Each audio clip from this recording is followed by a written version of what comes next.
Webafowethu lasuka lahlala eyasemandaba uKhuzana uMfokaMpungose ke esevele wadedela ke indaba ezimnandi ke enkundleni zokuxhumana ke ezimayelana ke nosuku ke lapha ke lawo ke umcimbi ke igcwalisa Spring Picnic All White ke yoMaskandi. Bafowethu ngicela ukuthatha leli thuba ke ngizehlisa ngiphinde ngilibingelele la kwisiqiniseko SA Media ke uqala ungena kule channel ke ngicela nje wenze okulungileyo wecinezela button nga subscribe ke uzibeke amathubeni amahle kakhulu thola amanye ama-video ke engizokwenzela wona. Webafowethu ke seliphinde lasuka lahlala ke njengoba ke sazi ke ukuthi ke eyasemandaba ke sikhuluma ke ngoKhuzana ke uMfokaMpungose ke indlamlenze ke emculweni kaMaskandi ke usiphinde wakhipha ke idate ke lapha ke engumhla ka2 November ke lapha ke ethi ke na kanjani ke lwamanqamu ke lolu suku ke iyona ke igcwalisa Spring Picnic All White ke yoMaskandi ke okwaba umcimbi ke owaba impumelelo ke eminyakeni ke esisuka kuyona ke lapha ke njengoba ke nakulonyaka ke uzophinde ke ube khona ke lapha ke siyakhumbula ke bafowethu ke ukuthi kwaba nezingqinamba ke esingazazi ukuthi kwaba iziphi ke ezadala ukuthi kuhlehle ke usuku la ngoJune ke owayekade ke salikhiphile ke uJune kuya kuJuly ke lapha ke kodwa ke njengamanje ke sephinde wakhipha ke olunye ke usuku ke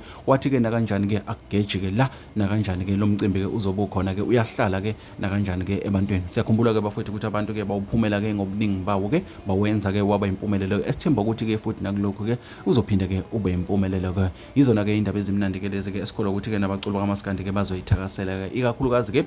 abake bawusebenza ke before lo mcimbi ke kaKhuzana uMfokaMpungose. Yilezi ke esikuphathele zona ke nathi ntambama namhlanje la kwesiqiniseko SA Media ke ngokhohle ukusubscribe ke siphinde ke hlangana kwenye ivideo ke elandelayo. Bafowethu ubusuku ke buniphathe kahle.